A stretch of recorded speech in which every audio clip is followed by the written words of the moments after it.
Hey everybody, happy Saturday morning to you. Yeah, Saturday morning indeed. Checking my clock, it's 6:45 a.m.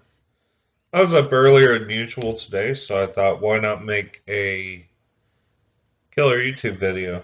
So here I am. Welcome to Salem Gray's Stray Jacket Cafe. I am Salem.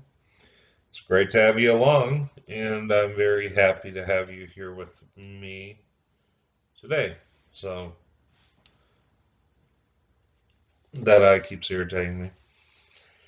Uh, well, surgery's May the 6th. I got to look at my videos, and yeah, it's been interesting. That evolution about me in my videos that I do on my other channels. It's starting to get better. I'm starting to get the hang of it. So anyway, I was up at 3:30 this morning. Yeah, I was up at 3:30. Just kind of sprung awake.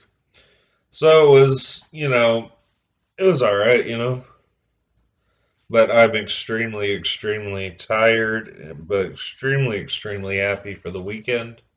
And I hope you are doing the same. My wrists are bugging me.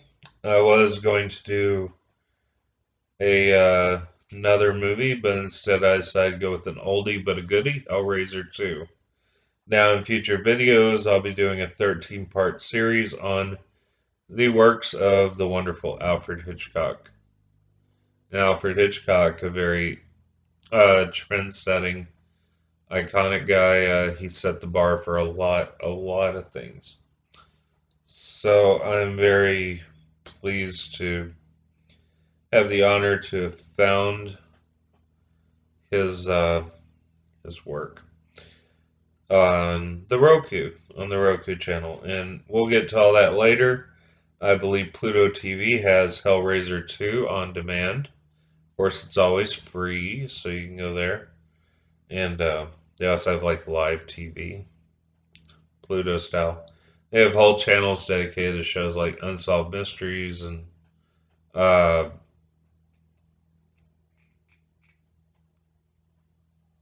just a whole bunch of stuff. Baywatch is even on their whole channel. So they do is they just play episode after episode of the same show. And it's pretty cool. So you can binge watch things. It's pretty cool. So anyway, you notice I'm not wearing the glasses. It's because I know this Hellbound Hellraiser 2 by heart. I've seen it countless numbers of times. I don't think I have enough fingers to count on more than four hands how many times I've seen it. It is by far one of my most favorite Hellraiser movies. And of course, the next one I like is the third one. Everybody loves the third one, which, hey, whatever floats your boat, man. I also like Deader in Inferno, so it's kind of a toss up between the two. Deader has this, I don't know, it has a feel to it that I really enjoy, I really like, and it's pretty cool. Excuse me. COPD is such a drag. Don't smoke. Anyway, so let's get on with the video. And maybe you've seen it, maybe you haven't seen it, maybe you want to rewatch it. But here's, in a nutshell, what Hellraiser 2 is all about. Now, we know in the first one that it documents Uncle Frank and Julia's relationship. Julia had an extramarital affair with Uncle Frank, and Kirsty pretty much knew about it, and Frank took the skin off her father and put it on him. It was a very bizarre thing. And that's where the whole cult following started. So with Hellraiser, because these Cenobites are demons from another dimension. Actually, they're from hell. And Pinhead is dressed in black leather, and he uses chains and basically makes people suffer. So Doug Bradley even said that Pinhead seemed like the evil, but really the people were evil. People revving their engines at around, time is it now? 7? Almost 7?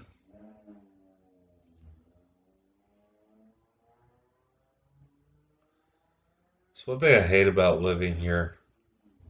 You have idiots that just rev their engines. It's annoying. Either that or they need to get some mufflers. It's making me upset. Okay, and just little things tick me off. And I'll get more into future things here in a little bit that are going to happen with me personally. Um, Big news, by the way. Anyway, that's the whole deal, and Julia basically dies on the mattress. Frank had stabbed her on the stairwell and said nothing personal, babe. That'll come to play a little later. So basically, Hellraiser 2 starts out, it takes place in a mental institution. Those who know me know that I am a huge fan of things like mental institutions and haunted this, haunted that. This particular institution is run by someone by the name of Dr. Chenard, who houses all these basically insane people, pretty much people who are seriously damaged, in the hospital, and keeps the really big cases down in the basement, the ones in padded rooms, etc., the ones who see things that aren't there, feel things that aren't there. There's one guy, and he shaved his head and it's kind of messed up. He has a cross, and he's just making circles around the room holding the cross and kind of, you know. And so he opens one slide on the window, his little sliding door, and then this guy's just in his face, screams at him. So he doesn't jump because he's probably used to this quite a lot. And then Mr. Browning, he comes to him, who keeps saying, "Get them off me," and he's in a straitjacket, and he says, "Please get them off me." And so Dr. Chenard ends up getting this mattress from the police, who, by the way, were interviewing Kirsty about what happened at her father's house and everything. So she's telling him, well, it's the Cenobites, the demons, and he's telling her no more fairy tales, no more demons. That he tells the story about Julia and Uncle Frank getting comfortable with each other a little too much. And how Frank took his skin and put it on him and all this. So the detective kind of thinks she's bonkers and needs to be in there. So Dr. Chenard, he does these things. He basically cuts open the skull and probes the brain and stuff and all this kind of weird stuff. So his assistant Kyle McRae, I believe he ends up befriending Kirsty in a very big way. And Dr. Chenard hears that Kirsty is awake and appears very distressed. So he goes immediately to her. And what happens is she tells that story to all of them, you know. So they pretty much know the origins of everything. Super cool. Really nice backstory. This is a recap of the first one, really. So what happens is she wants to just warn them all. She has visions of, this muscle creature. It's real bloody. It's human. Human nonetheless, could be demon. It's actually Uncle Frank. And he's writing on the wall, "I am in hell, help me." Right above the one of those old style heaters that sit on the floor, and they have those rows of whatever. Yeah. So anyway, so she looks at that wall and she reaches over and tastes it. Cool. So anyway, what happens is she ends up kind of, just like, mm. So Kyle actually overhears Dr. Chenard talking to the police, asking for the mattress that Julia died on after he was warned by Kirsty that Julia died on the mattress. She can come back now like Frank. So Dr. Chenard has the mattress brought to his house. It's very insistent, says the house and not the hospital. And he has a British accent, and Kyle has an American accent. Kirsty does as well. And everyone except Dr. Chenard does. Julia also does, if you know. And Frank doesn't. He has an American accent. Anyway, so what happens is Dr. Chenard is into the boxes. He knew all along because he studied it. He studied it. He knows if you open the box, they came. So he knows that. And so basically, he brings Mr. Browning to his house, takes off straitjacket, and he looks on his arm, and you see what Mr. Browning sees, and that's maggots just crawling all over him and open sores. Dr. Chenard does something kind of interesting and weird, not to mention irresponsible, perhaps illegal. Gives him one of those knives, the razors you see in the barber shops where they shaved with it. So anyway, he ends up clawing his arms up with it in his chest and everything. And he just lays back and he's just like screaming. Sorry, it's like 7 a.m. I was up at 3:30 a.m. My bad. I don't like to yawn on cam. Might make you yawn. Anyway, so Mr. Browning's blood gets on the mattress. That reanimates it. So basically, anyone who's died under, circumstances like Julia did and Frank did, they come back as a muscled up, bloody mess. So she ends up grabbing Mr. Browning and she basically goes around the room with him. Ends up slipping her hand like that into the back of his head. And, he's pretty much, he's dead at this point. He dies. So, I mean, Kyle, the whole time, he's seen it throughout the midst of Mr. Browning's screams. He exits the side door and is not seen by Dr. Chenard or anyone else. Dr. Chenard is too focused on the action on the floor between Mr. Browning and Julia. And then she stands up and everything and speaks to him. I think she says, "I'm cold" or something. And so what he does is he takes bandages her up, white bandages to make her look more human, and not as grotesque with the blood and everything. So what happens is they form somewhat of a relationship. Uh, they kiss. She has a cigarette and a glass of wine and stuff. So anyway, she looks at her reflection in the mirror and just punches the mirror out, cracks it, and she says, "I'm cold." And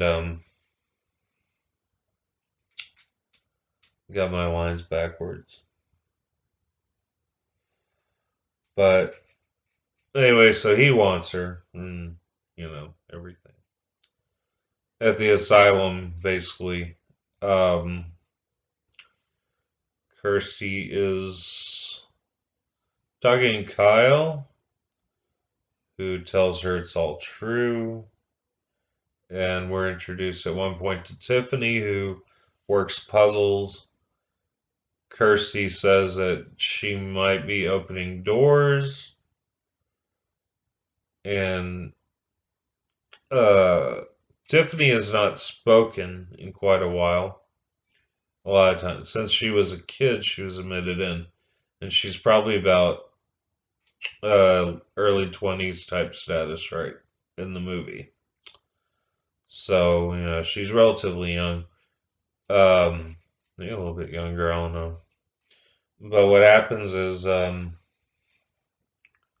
she ends up solving the box, and Dr. Chenardi's so enamored with the mystery of the box and what lies on the other side. He says he has C, he has to know. He also said it when he was probing someone's brain in the beginning. That we have to see, we have to know. So he says it more than once. So as Tiffany solves the box, the Cenobites end up there are things that happen that signal their arrival. So Tiffany is the unlucky one who opens the box, or is she unlucky? Well, they come forth, all the Cenobites do. There are things that explode around the room. The walls open up, here comes Pinhead, the Chatterer, the female Cenobite, and Butterball. Female Cenobite is Barbie Weld. And, of course, Pinhead is by Doug Bradley. You have the Chatterer and Butterball. I'm not sure who plays them. But the thing is, they're about to get Tiffany. Pinhead says, "No!" And she goes, female Cenobite says, "No." And he says, "No! It is not hands that call us. It is desire." So Tiffany's off the hook pretty much. This in turn puts a huge labyrinth in place that Kirsty and Tiffany must go through. And Kirsty's only goal is to save her father. There are a lot of twists and turns, a lot of playing on the mind, the fears, etc. So basically, Tiffany sees carnival type stuff, and this clown juggling his eyes. Basically, you're juggling something and you see his eyes. He has no eyes, they cry blood. And, the eyeballs plop in each hand and splashes a puddle of blood. It's pretty cool. And so,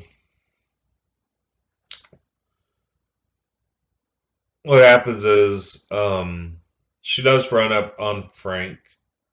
Kirsty does. And of course, Frank is like a pervert because he basically wants Kirsty, his niece. And he ends up, she ends up kind of agreeing, but she's going to trick him. Because he says he wants a kiss or something and all this. And, does she want him? She says yes, of course. But of course, this guy, he's Frank, he has nothing but muscle and blood as an appearance. And just like Julia did when she came forth. It's too early, sorry. So anyway, there's a picture of him as he was in human life. Not the bloody, muscly mass that you see of him as he was the moment when Kirsty saw him again, first time in a while. She didn't want to see him since Frank basically killed her father, I believe. And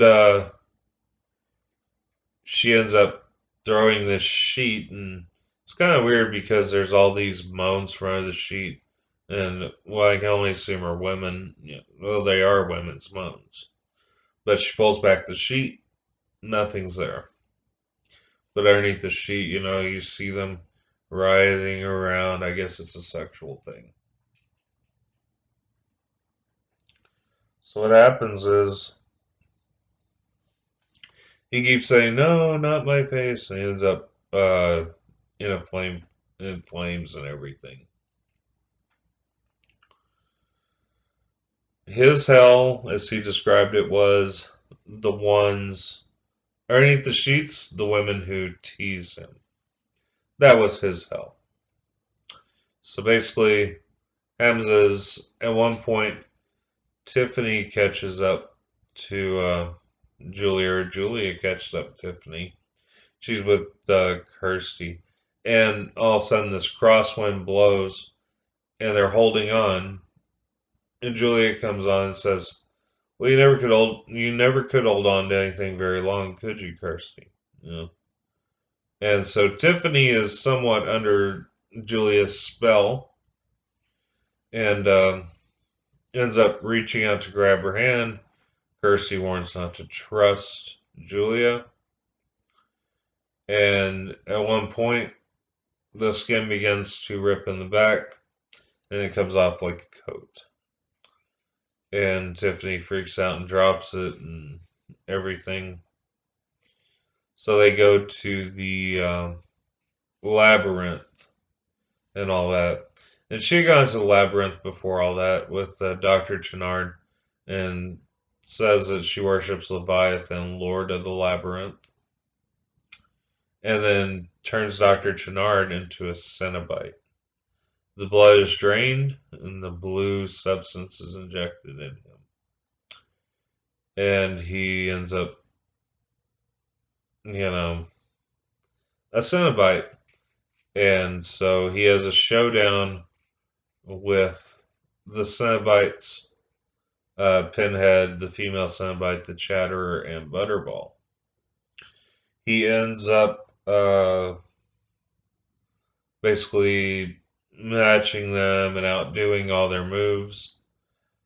And Doug Bradley, who plays Pinhead, Kirsty had remind him that he was human, and you know, um,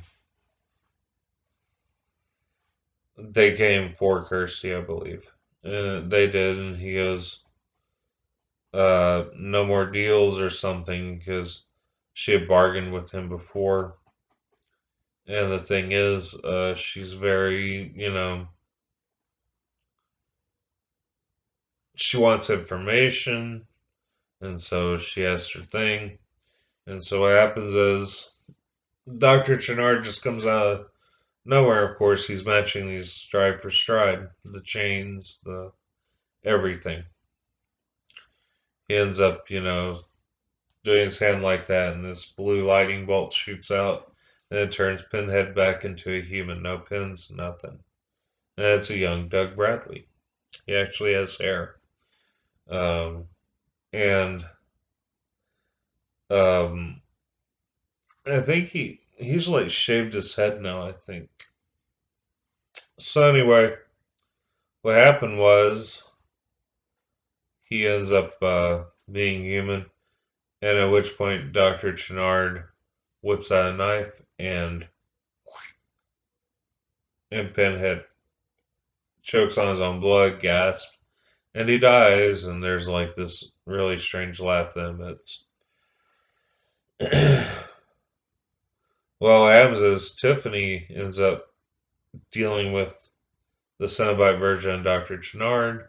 She blocks to defend herself and slices her hand. So what happened was Kirsty thought fast, put on Julia's skin to look like Julia. Dr. Chenard lowers his defenses and ends up trying to fight something, and his weapon gets stuck on the floor, And soon he's basically decapitated. As in, his head just rips off the body. And his head's swinging around, and you see into his eyes. And Tiffany's all freaking out. That was kind of interesting. A swinging head is by you. That's going to freak anyone out. Basically, what happens is uh, Kirsty says, "You have to trust me." Grab my hand, and the skin rips off the arm, and it falls to the ground. She's holding on, like by one hand to the cliff and reaching up the other one. So when the arm falls down, it basically, sorry, it basically gets struck by the lightning in the pit and disappears. It disintegrates. And so Kirsty ends up pulling Tiffany up on the ledge, peels apart the skin to show it actually is her. Tiffany makes a connection, and Tiffany does speak a few lines in the film, finally speaks. And the first line, of course, being a swear. But anyway, so what happens is they go back into the hospital, and there are all these patients, and they're like messing with the box and stuff, and they don't know what they're doing really. So they're all basically slaughtered. So, I mean, jump to the end of the movie, and Kirsty is sobbing because she can save her father. And they have putting wreaths on the frames to the bedposts and stuff, to remember those whose lives were lost. End of the movie shows them leaving the hospital for good. End. So yes, Clive did an excellent job birthing the Hellraiser franchise. It's become a major following. There's a fan wiki on it. You might want to check it out. It gives information on others, such as the engineer, um, everything else. The engineer is an interesting one. And I was listening to a Clive Barker podcast. These guys were talking about Clive Barker. I forget the name of it. It was really great. And they were talking about how um, there's a character in, I think, the Candyman movie coming out, but don't quote me, I'm not sure, where one of the characters looks kind of like the engineer, but with scorpions tail. Look up the engineer. You'll know exactly what that look is that the engineer puts off and everything. So that's pretty much it. Just some future notes. Next video, I'm going to start a 13-part series on the works of Alfred Hitchcock. There's 13 movies I found on Thriller Flicks on Roku. Also, May the 6th, I don't know what day that is. Let me see.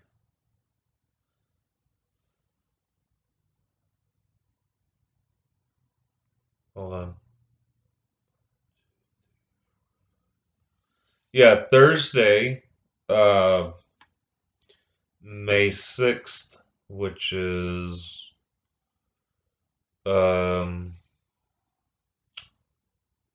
3 weeks away from next Thursday. A little bit over 3 weeks, I will have my knee surgery. It finally got scheduled. Everything's going to be peachy keen.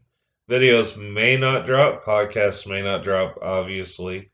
I'm going to take some time to recover, and I will make the announcement as time goes on. I made up a schedule for the podcasting. And I just want to tell you when the next episodes will drop and on what days. So basically, here we go. Let's see here. So new videos. First the podcast. Tuesdays podcast. This same name on the channel. That's Tuesday.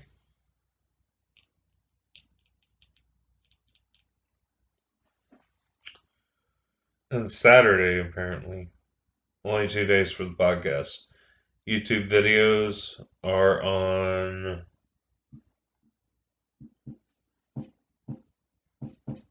Wednesday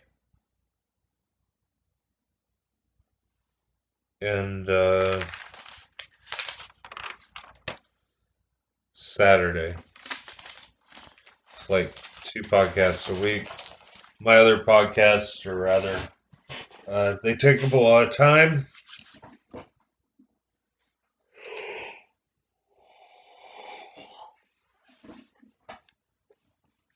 666 Shock Avenue and Azrael King Capeda's Horror Extravaganza. Look for those. Also, YouTube videos. Let's see. Officially launched a Patreon. So it wasn't launched before, as I found out. I completed my profile and it said that it's launched now. Adventurous Insanity with a capital A in Adventurous, capital I in Insanity on Patreon. Make sure you check it out. Donate if you feel led. If you donate any amount, I will give you bonus material. A little something extra that nobody can really see but the person who has the link. So, super excited about that. Email, of course, realmofnightmares@mail.com. I do check it. I'm going to start checking it daily. I check it every once in a while. Subscribe and get me subscribers. I'm trying to build my list up to about 10, and when I get 10 subscribers, I will do a bonus episode and cover what may be requested.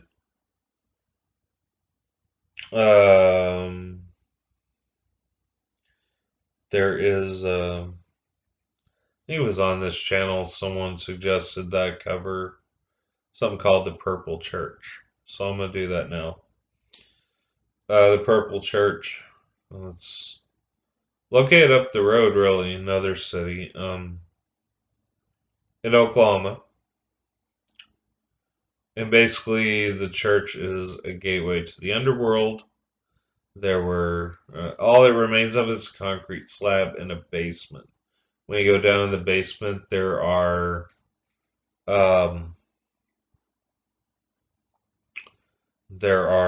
satanic symbols on the walls, and there's been evidence of sacrifices, animal sacrifices. I'm not sure if human sacrifices, but animal sacrifices. They found carcasses of animals over by that way. So basically, I tell you what I'll do. Next YouTube video, I'll cover the Purple Church. And I will definitely give a shout out to the person who wanted me to do so. So yeah, next video, Purple Church. They'll be on, whatever I said. I say Thursday for that. Oh no. No, not Thursday. It's Wednesday. Ding, ding, ding. That's correct. Wednesday. So Wednesday, new video on the Purple Church. Oh, I might do it sooner. It'll be a surprise though, even for me, because I don't even know. Oh, maybe I'll do it tomorrow, Sunday. So that's it. And I hope everyone had a killer past week and everyone has a killer weekend. Um, Remember, don't get too crazy or outlandish. If you party, take a cab. It's a lot cheaper, trust me. I'm going to suck down some more cappuccino. Probably end the day here in a little bit. Then you go back to sleep. It's 7:20 right now in the AM. I know the video drops super early compared to other times, but I put in about 17 hours yesterday, and I put in over 45 in 3 days, not counting today. I'm tired, so that mixed with the burden of cleaning this place up. What you see here, is what I'm going to have in the background from now on. Think about putting something on the wall behind me, something kind of cool, creepy, whatever. I have to go through the stores online that sell horror merchandise. So I don't quite know what I'm going to do. Have one above the head and one on each side, I guess. I don't know. I'll figure it out though. So anyway, they just the sides. Like angel to some, demon to others. Yeah. Anyway, so check out Hellraiser 2. I believe it's on Pluto TV right now in the on demand section. I think. Just search for it, and I'm pretty sure YouTube has a video on there you can watch for free the whole thing. So, but yeah, May the 6th is surgery. Kind of nervous, but kind of excited. And that's it. That's it for now. So, have a great weekend. We'll see you next time. Salem Gray's Straight Jacket Cafe. Bye.